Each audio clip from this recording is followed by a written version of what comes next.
Hello and welcome to BitThink with me, Christina, part 2 of my artisanally curated crypto YouTube TV recommendations. So, back to where we were. Alrighty, finishing up where we were when my 15-minute block expired is with the Georgian-based crypto miner, and I included here as much for variety as for insight into an individual small-scale miner. So we're going to move on to the next category, remembering that these categories are very loosely constructed. Alrighty, this group of broadcasters includes some of the more entertaining folks in the space, and I recommend this to anybody who's coming into the crypto sphere. Whether you're interested in the investment angle or the trading angle or how do I make money or stock market 3.0. But also if you want to understand what are all of these crazy name things and what is this kind of capitalism 3.0 exercise? What are token economics? What is the difference between a cryptocurrency and a token, a utility token, for example? So I think that these voices in the space do a really good job of giving content if you, the viewer, focus on the content of what's being presented, remembering that we all have very differing styles of presentation, voice, graphic capacity. I would say that these are definitely people to start with if you want to be able to look at CoinMarket cap page and have any sense of what's going on. So let's have a look at these guys. Alrighty, Superman. I feel like I should do a little singing here in homage. I am a colonial. I'm from Bermuda, and I went off to boarding school in England, in Somerset, at the age of 10. So I ended up back there in grad school, and lived in London for a couple of years. And so I have, regardless of my accent, quite a natural, let's say, inclination towards many things that are British, and Superman is doing a very good job of representing some of the best of the British.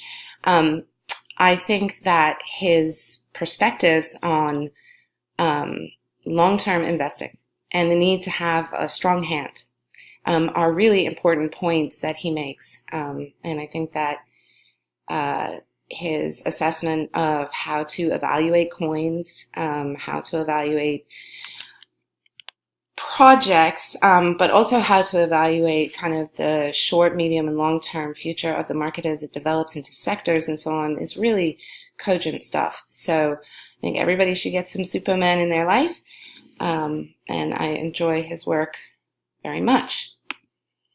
I also have found that this gentleman who is doing crypto picks is likewise doing a really cogent and comprehensive and consistent assessment of various coins that he likes, projects that he likes, and he has done a little bit of work in the ICO assessment, but he has focused more, at least in my experience, with thinking about what, again, are going to be good investments as opposed to hot investments. And I will say that the voices in this space that I find myself returning to do a good job of differentiating the difference between rumor, news, and analysis, which is, of course, their personal opinion, but I, as ever, appreciate people who can differentiate between what types of opinion they're expressing.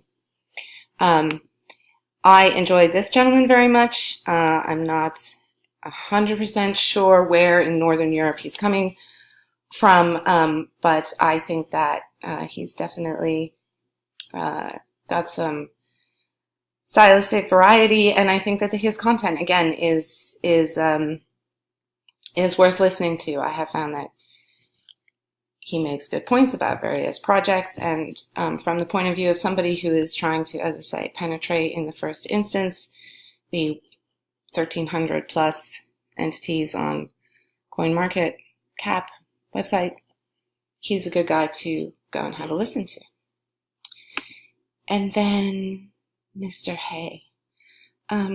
Likewise, he's a broadcaster who is covering a lot of different types of aspects in space and has specialties across the board. But I found that his assessments of particular projects has really been a strong suit, and I think people should go and have a listen to what he says. Alrighty, and so here is Data Dash. And I definitely struggled for a little while with my categories about where to place Mr. Nick over here at Data Dash. I've been following him since he was low 5 figures. So Data Dash is a broadcaster that you should go to for ever increasingly wide range of subject coverage and educational tools, and he has a obviously fantastic community to join.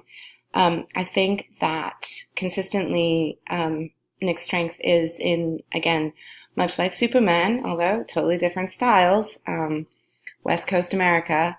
Out there, my sister lives in Silicon Beach in LA, whatever, I'm going to guess home counties, maybe circuit area that Superman's in. There's a consistency in terms of the quality of assessment and description and understanding of what the various projects are and how they either relate to the emerging crypto economy as a whole, or how they relate to their competitors, or what is good about the quality of the people who are running the show. So I think Data Dash is definitely a voice to continue to look out for when he's discussing these things. I think that anybody who is perhaps not American, and even those Americans who live far away from the coast, I think Nick's voice is a really good entrance into a kind of culture and code and set of ideas and ethics and kind of socio-cultural equations that inform a great deal of the thought and tech that has kind of led to this point. And I find myself quite stimulated when I listen to some of his discussions, whether it's around Tether or it's around the kind of experience we saw when we saw a truly globally linked up marketplace, and Korea, Asia, a completely different part of the world, had such an effect on Bitcoin Cash's price. I think that this is a voice worth engaging in, and I will hopefully make some further kind of public conversational pieces with Nick at Data Dash. But I think that he's definitely somebody to listen to, and possibly back to back with Superman, so that you can kind of equal out the style and get really great content. Okay, so this group I've described as community news and general discussions, and I'm going to try and move it through it relatively quickly, because otherwise I may be making a part 3 to this, which I may have to do anyway. But generally, these are the people that I go to in order to get an all-round picture of what is out there and all of the other layers of sources of information that I don't actually have the time to really process through each day. So I find that if I take in all these guys, I've pretty much globally covered what is, again, with the exception of places like South America at this point, really where the main stories are coming from and the things that people are talking about. All right, so Chris at the Cryptoverse, great channel. I think he's highly educational. I think when I find a little bit more time, I'm going to probably sign up to take one of his courses. But I think his perspective is a useful place to think about where somebody in Europe is oriented.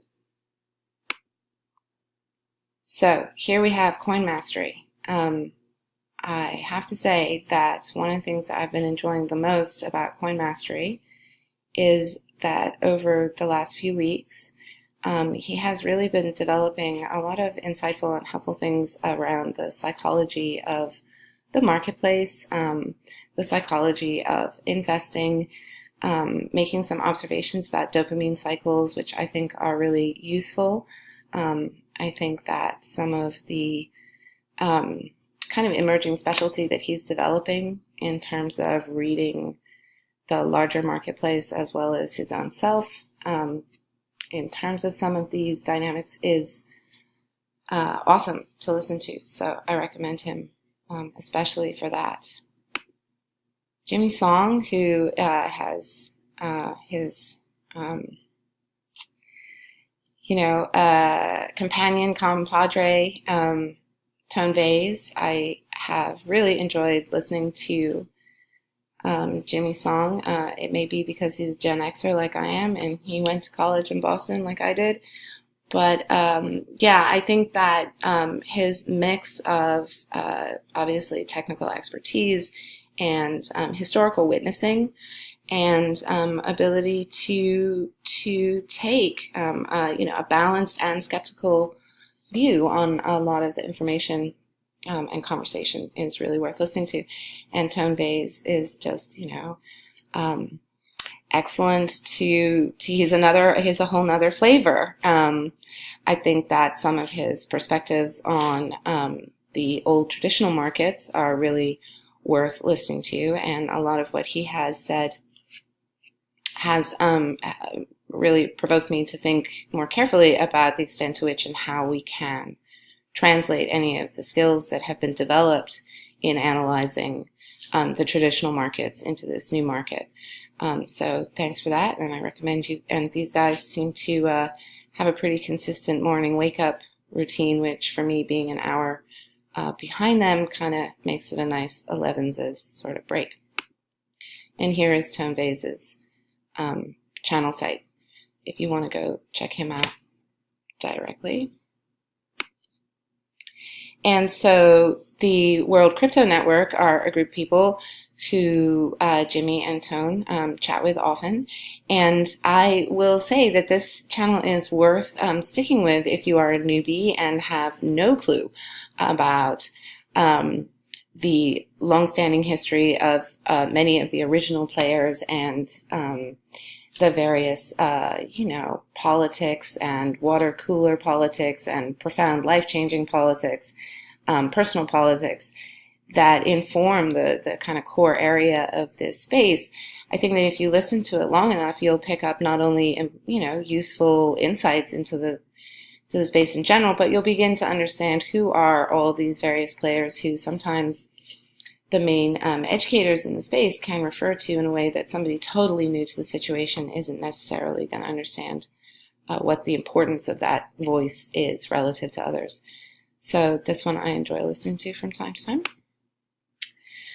Right, and CryptoBobby, I mean, I feel like I'm kind of hanging out on the East Coast, getting a taste of that kind of framework culture, and along with great kind of cogent analysis or description or sharing of a journey, which seems to be quite it's a mix of being both conservative and sophisticated. So I enjoy that. And I definitely sometimes listen to Bobby and Data Dash back to back just to cover my coasts. And on to Australia. Yes, I have been listening to Cryptocurrency Australia since, I think you were in super low four figures. And so along with, ready to go. Blockchain Brad, I have really enjoyed getting a perspective from the Australian marketplace and the commentators who are broadcasting from there. I think that for sure in the rest of the world, in Europe and on the East Coast of the States, West Coast of the States, and everywhere else in between, everybody does understand the importance of Asia, meaning what? China and India and Indonesia and, a large part of the world. I think that because obviously Australians are geographically, culturally, physically, socioculturally that much closer, these broadcasters, these